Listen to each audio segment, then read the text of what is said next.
Komið þið sæl. Ég heiti Svanur Gísli Þorkelsson og þetta er nýju tíminn þáttur í umsjón Bahai samfélagsins á Íslandi. Meðal efni þessa þáttar er jafnrétti kynjanna í ljósi Bahai kenninga. En fullt jafnrétti kynjanna er ein af meginkenningum Baha'u'llah, stofnanda Bahai trúarinnar. Í síðasta þætti sem fjallaði möguleikan á alheimsfriði og hvernig honum mætti koma á, sögðum við í stórum dráttum frá innihaldi ávarpsins fyrirheit heimsfrið sem Allsherjarhús réttvísinnar, æðsta stjórnarstofnun Bahai trúarinnar, sendi frá sér á alþjóðlegu friðarári Sameinuðu þjóðanna árið 1986. Bahai samfélög víða veröld afhentu þetta ávarp síðan þjóðhöfðingjum ýmissa landa, en hér á landi afhenti andlegt þjóðráð Bahai á Íslandi frú Vigdísi Finnbogadóttur forseta ávarpið. Forsetinn hafði meðal annars orð á því að sér þætti athyglisverð afstaða Bahaja til kvenréttinda sem kemur fram í ávarpinu. Í ávarpi Allsherjarhússins er því haldið fram að fullt jafnrétti milli karls og konu sé nauðsynleg forsenda friðar í heiminum. Þó að það sé nú ekki almennt viðurkennt, því að í sambandi við frið að þá koma frekar önnur atriði upp í hugan eins og bann við kjarnorkuvopnum og öðrum vígvélum. En Allsherjarhús réttvísinnar bendir á þetta mjög skýrt í eftirfarandi tilvitnun sem að Svana Einarsdóttir les nú fyrir okkur. Við upprætum ekki orsakir styrjalda með því einu að banna kjarnavopn, útrýma notkun eiturgass eða gera sýklahernað útlægan.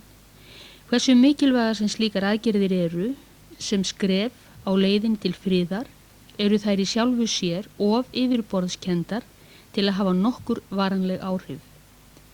Mennirnir eru nógu snjallir til að finna upp nýjar tegundir hernaðar og nota matvæli, hráefni, efnahagsaðgerðir, valda aðstöðu í iðnaði, hugmyndafræði og hefndarverk til þess að koma hver öðrum á kné í endalausri baráttum yfirráð og yfirburða aðstöðu. Ekki er heldur mögulegt að ráða bót á þeirri gífurlegu misskiptingu gæðanna sem einkennir okkar tíma með því einu að setja niður deilur eða átök þjóða í milli. Ósvikinn alþjóðlegur rammi er nauðsynlegur. Við heyrðum í Svönu Einarsdóttur sem að las tilvitnun úr ávarpi Allsherjarhús réttvísinnar. Það er alveg ljóst að það þarf að eiga sér stað viðhorfsbreyting meðal þorra manna til þess að mannkinn geti gert sér vonum tryggan frið. Viðurkenning á jafnrétti kynjanna í orði sem í verki leysir úr læðingi lífgefandi krafta sem hafa afgerandi áhrif á alla friðarviðleitni. Við skulum heyra annað brot úr ávarpinu fyrirheit heimsfrið, þar sem þetta kemur skýrt fram. Það er Jóhann D. Vestar sem les. Aukin réttindi kvenna, fullt jafnræði kynja, er eina mikilvægastu forsendum friðar, þótt það sé ekki eins almennt viðurkennt. Að hafna slíku jafnræði er ranglæti í garð helmings jarðarbúa og vekur skaðleg viðhorf og venjur meðal karlmanna, sem þeir bera með sér frá heimilinu inn á vinnustæðin, inn í stjórnmálastarfsemi og að endingu inn á svið alþjóða samskipta. Engar röksemdir eru til, hvorki siðferðilegar, líffræðilegar eða hagnýtar sem geta réttlætt slíka höfnun. Þakka þér fyrir, Jóhann. Skulum nú hlýða á lag sem heitir Women, You Are the Key to Peace og er eftir Mary Davis sem er Bahai frá Bandaríkjónum, en hún flytur lagið einnig. Á íslensku myndi lagið leggjast út á einhvern veginn á þennan hátt: konur, þið eruð lykillinn að friði. Í textanum segir meðal annars: Þegar rödd kvenna heyrist mun styrjaldar átökum linna. Þið eruð jafningjar mannsins í augum Guðs. Mannkinn eins og fugl. Báðir vangir þess verða að vera sterkir til þess að fuglinn geti flogið.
Nú mun Salbjörg Sveinsdóttir segja stuttlega frá kenningum Bahai trúarinnar lúta að samskiptum karls og konu.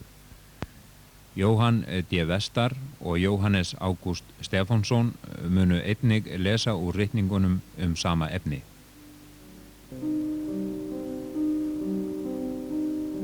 Fyrir meira en einni öld síðan og í fyrsta skipti í sögu trúarbragðanna opinberaði Baha'u'lláh, höfundur Bahai trúarinnar, kenninguna jafnrétti kynjanna. Þessi kenning ein af undurstöðum félagslegs skipulags trúarinnar og studd af lögum sem kveða á að konur eigi kost á sömu menntun og karlmenn og njóti sömu réttinda í þjóðfélaginu. Bahaiar álíta að jafnrétti kynjanna sé bæði andlegs og siðferðilegs eðlis og forsenda þess að sameining heimsins og framþróun heimskipulags Baha'u'lláh geti átt sér stað. Án eiginleika og hæfileika bæði kvenna og karla fullkomin efnahagsleg og félagsleg þróun í heiminum óhugsandi.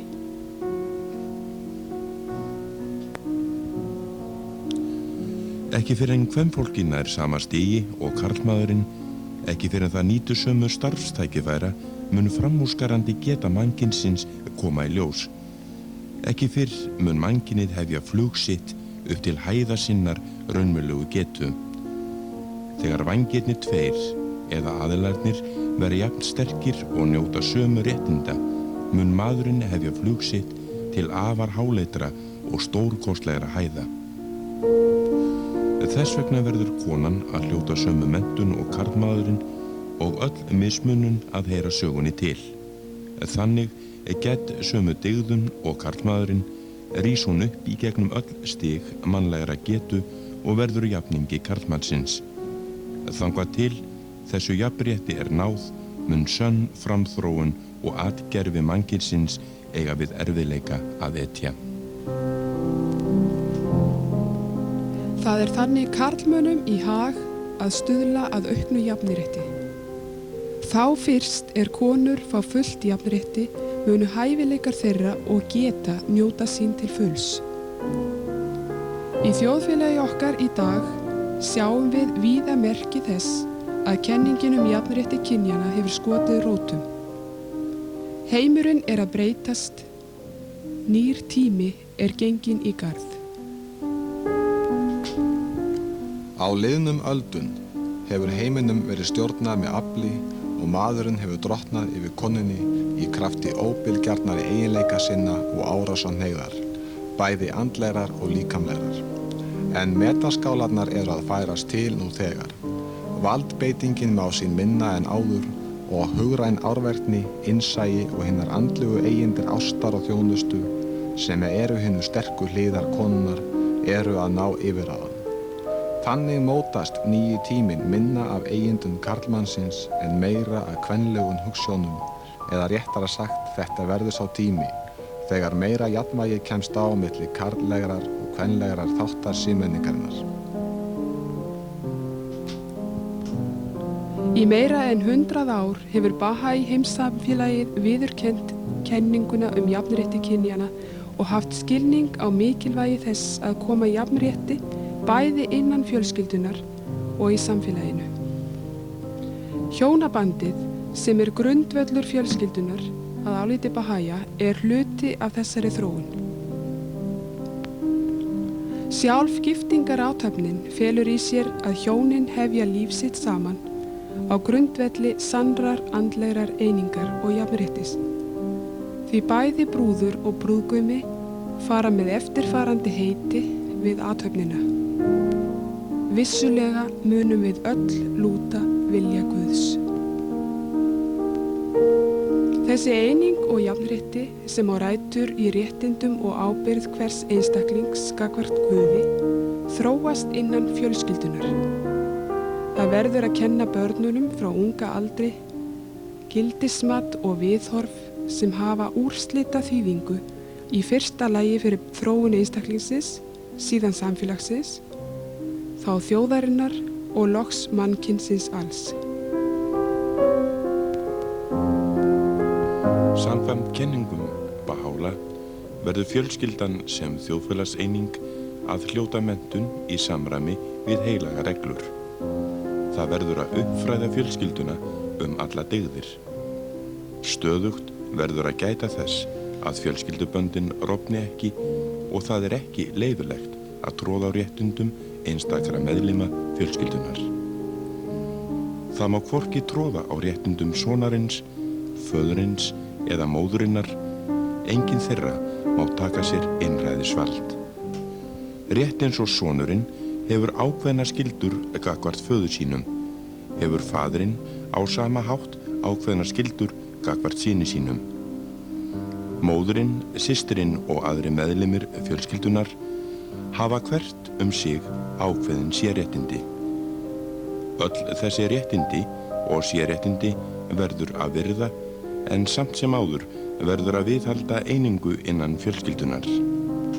Skaða eins ætti að líta á sem skaða allra. Hag eins, hag allra. Heiður eins, heiður allra. Þó báðir foreldrar beri ábyrgð á uppeldi og menntun barna sinna, ber móðirinn samt sem áður megin ábyrgðina. Hún leiðbeinandi barnsins allt frá frumbernsku. Það þarf að undirbúa hana vandlega fyrir það þýðingarmikla hlutverk. Stúlkur verða því að hljóta jafn góða menntun og drengir. Baha'u'lláh kunngerði að tekin yrði upp sama námsbraut fyrir karla og konur.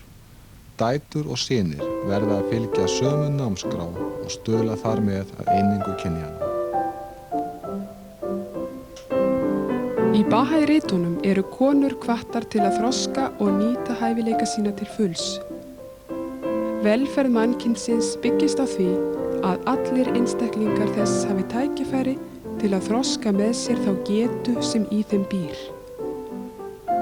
Þess vegna vinnur Baha'i-samfélagið markvisst að því að útrýma fordómum, hvort sem að ræða kynþáttafordóma, þjóðernishroka, stéttafordóma, trúarofstæki eða fordóma gegn konum. Í Baha'i-samfélögum allan heim taka konur virkan þátt í stjórn safnaðanna. Konur sem hafa lengi búið í misrétti kynnast því nú í fyrsta sinn að vera álitnir fullgildir meðlimir samfélagsins. Í Baha'i-trú engin prestastétt. Stjórn safnaðanna í höndum andlegra ráða sem kosið til einu sinni á ári. Allir fullorðnir Baha'íar eru í kjöri, bæði konur og menn. Kosningin leynileg og engin áróður leyfilegur. Einstaklingar eru kosnir til ráðana vegna mannkosta sinna en ekki stöðu, ríkidæmis eða kynferðis. Við heyrðum lesið úr Baha'i-ritningum jafnrétti. Baha'u'lláh opinberaði nokkrar giftingabænir. Í einni þeirra líkir hann hjónabandinu við út af kærleika og biður þess að alda blíðu megi rísa og kasta perlum af hreinu og góðu eðli á strendur lífsins. Í texta næsta lags, sem við skulum hlýða á áður en við höldum lengra, koma þessar hendingar einmitt fyrir. En það fjallar Baha'i hjónaband. Lagið heitir We Will All, við munum öll, sem eru upphafsorðin á hjónavígsluheitinu sem að Baha'íar fara með við giftingarathöfn sína. Lagið eftir Doug Cameron og Jack Lance, Baha'íar frá Kanada. Susan Aldridge og Doug Cameron syngja We Will All.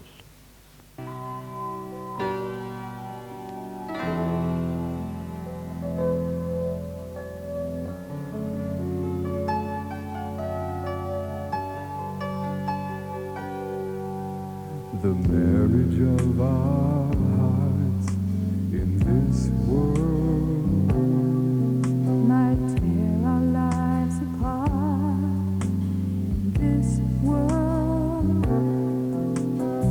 every step along the longest road of all could bring us to the end.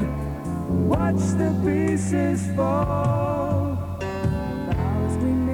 Today in this world, Like empty vessels break in this world. Somewhere there's a light, a voice that somewhere calls. Beyond these broken words, beyond these empty halls, if till death do us part, could only be the start of something better. We will all verily abide. We will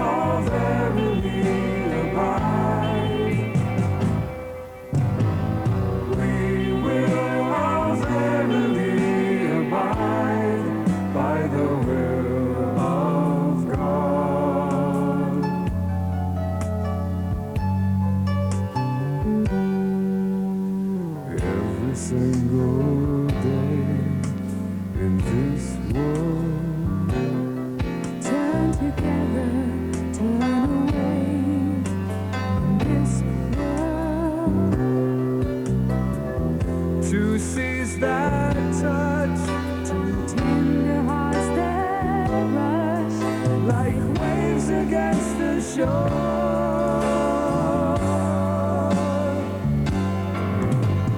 We will all verily abide.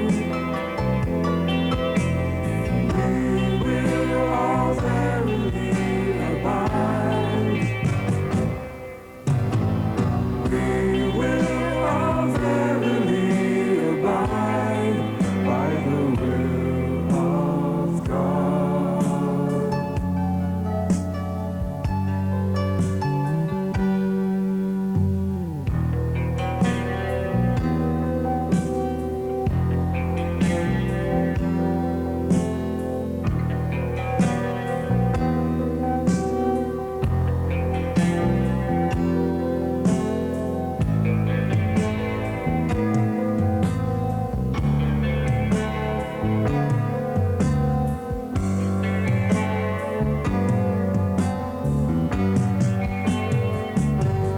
If to get to us part could only be the start of something better, we will all verily abide.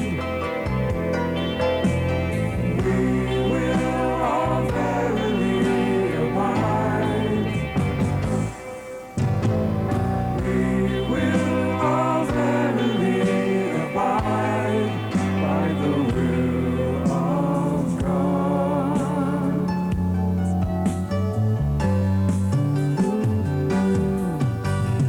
We will all verily abide. We will all verily abide. We will all verily abide by the will of God.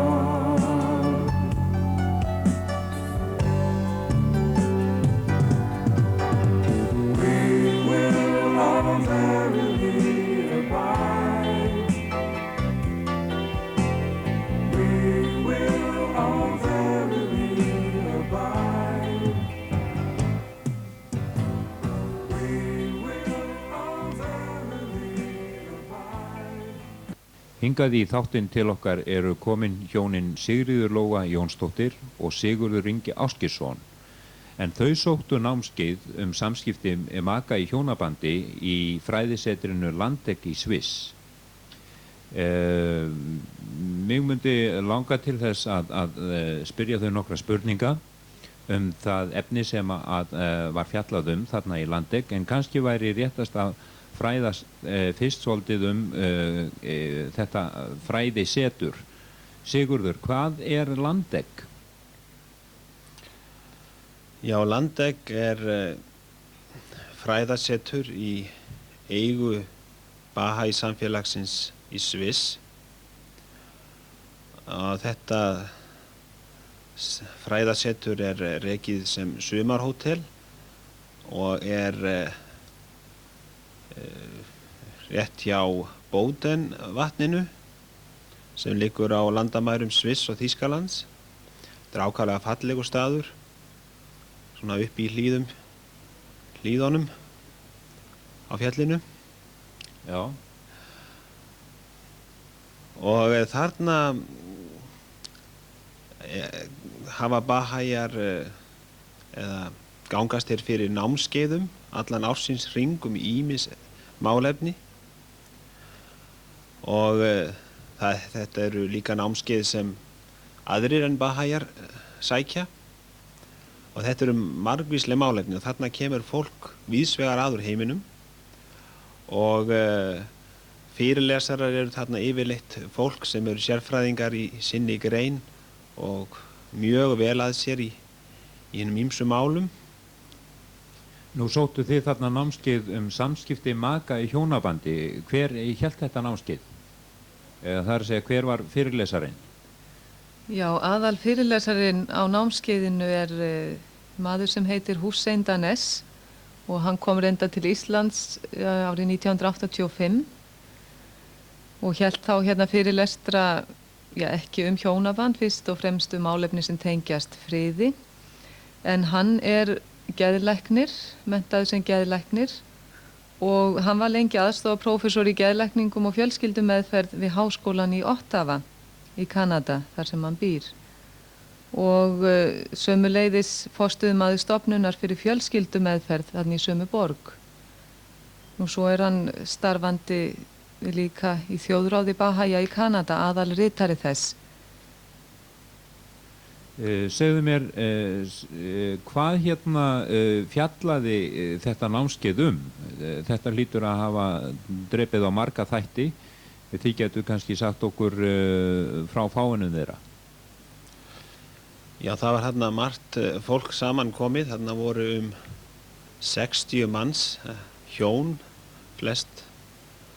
Annarkvort hjón sem voru búin að vera gift lengi. Það sem allt var í lagi. Og þarna voru líka hjón þar sem voru ýmsir örðuleikar, andkvæði í hjónabandinu.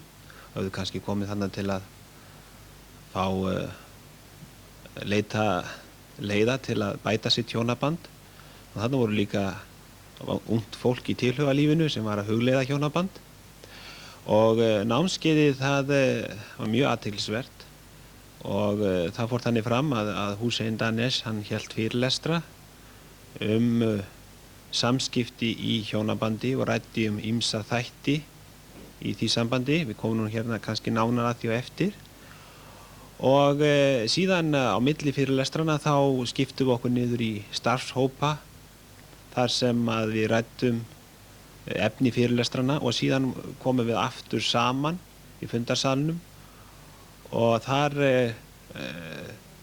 var greint frá niðurstöðum hópana og Hussein Danesh dró svona saman niðurstöður og greindi þetta og fjallaði þetta nánar, það sem kom fram. Þið getur kannski skýrt okkur frá hver voru svona helstu vandamálin sem að koma þarna fram eða hinn ýmsu hjón virtust eiga við að stríða? Já, vandamálin voru samskiptarlegs eðlis í flestum tilfellum og það var mjög athyglisvert hvernig Hussein Danesh hjálpaði okkur að sjá hjónabandið svona í þróunarlegu samhengi og sérstaklega þá í sögulegu ljósi. Já, eins og við vitum þá hafa samskipti makana í hjónabandi þetta breyst í gegnum tíðina og hann kallaði það hefðbundi hjónaband, það hjónaband sem hefur verið algengast í heiminum og þá í öllum stéttum, trúarbrögðum og löndum. Og þetta hjónaband sambarilegt við þroskastig barnsins og grundvallar hlutverk makana í þessu hjónabandi eru annars vegar hlutverk foreldris, annar eins og í hlutverki foreldris og hinn eins og í hlutverki barns. Það að segja, annar aðilinn stjórnar og hinn með stjórnað, annar verndar og hinn nýtur verndar, svo að eitthvað sé nefnt. Og þetta hjónaband það virkaði þegar að annar aðilinn var álitinn æðri hinnum. Þá var jafnvægi á milli makana í samskiptum. En svo þegar þetta byrjaði að breytast að þá fór annar aðilinn að upplifa sig, þar að segja konan fór að upplifa sig sem fanga og vildi fá að komast út og þá breyttist hlutverk karlmannsins í að vera kannski það sem við getum kallað að vera fangavörður. Hann þurfti að passa upp á að konan færi ekki út. En þegar að dyr fangelsisins byrjuðu að opnast fyrir nokkrum áratugum, þá var tilhneiging hjá sumum konum að vilja vera alveg eins og fangavörðurinn. Því að hann var svo fyrirmynd sem að þær höfðu alltaf haft og þær þekktu ekkert annað og við þekkjum þetta mjög vel hérna á fyrstu tímum kvenfrelsis baráttunar. En suma konur voru ekki tilbúna fyrir þetta frelsi og urðu hrættar og leituðu skjóls aftur, fóru aftur inn og það sérstök hreyfing til dæmis sem að mjög virk í Bandaríkjunum þar sem að hún heitir Real Woman Movement og konurnar leggja áherslu á að vera þjóna manninu sínum og vera kvenlegar og gangum í bleikum náttsloppum. Og þetta eru konurnar sem að voru hræddar og vildu snúa aftur. En þið nefndu áðan að það hefðu verið þarna á þessu námskeiði hjón úr mismunandi heimshlutum. Voru þau vandamál sem að þau áttu við að stríða svipuð eðlis?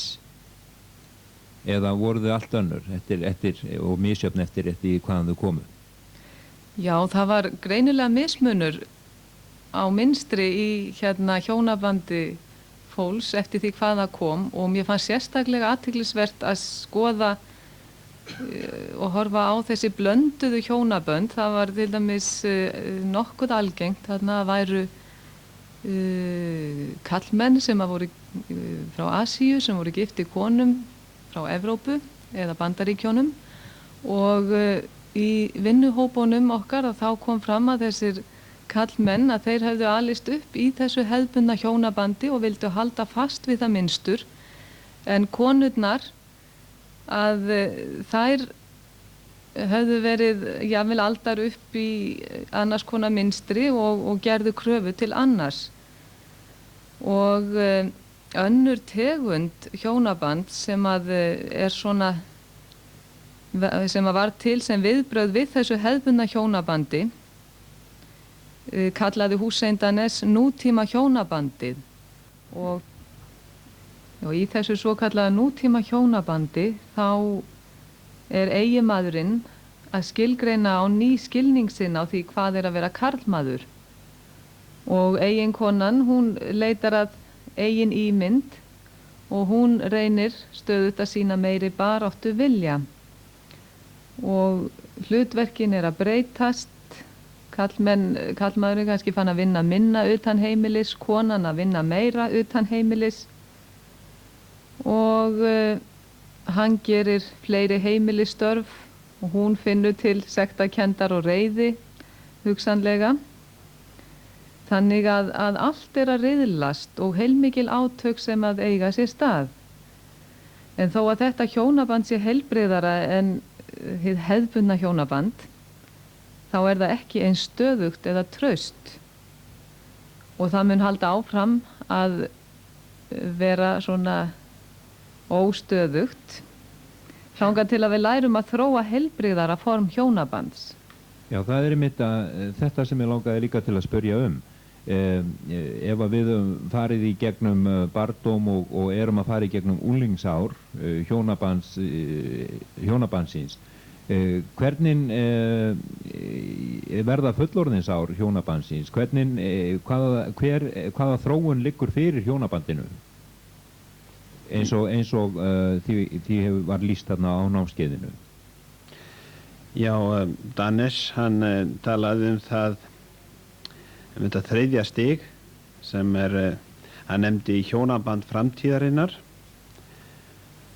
og það að segja það hjónaband sem okkur öll dreymir að öðlast, það sem við stefnum að ná. Hann gat nú þess að það væri nú kannski fá slík hjónabönd til í dag en hann sagði að aðal einkenni hjónabands framtíðarinnar þetta jafnrétti. Það lykil orðið að velheppnuðu hjónabandi. Nú en jafnrétti þýðir þó ekki það að maður og kona í að vera eins. Það alls ekki það sem átt við. Heldur það sem felst í orðanum að bæði kona og maður hafi sömu réttindi og bæði forréttindi og skyldur. Þannig að kona og maður eru ólík og mun alltaf verða það. Og hjónabandi þar einmitt að gefa möguleika fyrir aðilann fyrir makana til að vaksa á eðlilegan hátt. Þannig að svona vist svigurum fyrir ekki við. Nú en þetta að að ná þessu stígi, það auðvitað gerist ekki án mikilla, það þarf mikið til, við þurfum að öðlast mikið þroska til að ná þessu og það gerist ekki kannski sársaukalaust, en það er einmitt eitt af annað lykil orð sem hann notaði mikið, það var orðið vöxtur. Hann talaði að vöxtur og jafnrétti, þetta væru kannski ekki svo óskilt, þegar hann skýrði það út að ást, svo raunveruleg ást, hún er sársaukafulл. Það er að segja, við þurfum að fórna einhverju fyrir ástina, við þurfum kannski að breyta okkur og það er alltaf erfitt. Og þannig að sem sagt að til þess að sambandið verði heilbrigt, þá þarf að eiga sér stað vöxtur, einhver þróun. Nú við getum það mætti nefna til dæmis, ég er til að skýra þetta kannski aðeins betur, mætti líka þessu við plöntu sem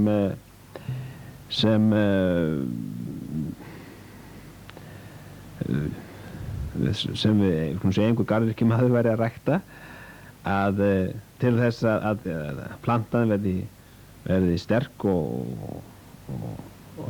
heilbrigð, þá þarf hún að kynnast ekki bara þá þarf hún að kynnast náttúrunni, það er að segja hún þarf að kynnast hvað er vindur og hvað er regn og hvað er sól. Það er ekki kannski rétta leiðin að setja hana í glerhjúp og venda hana og venda hana, sem sagt hjónabandið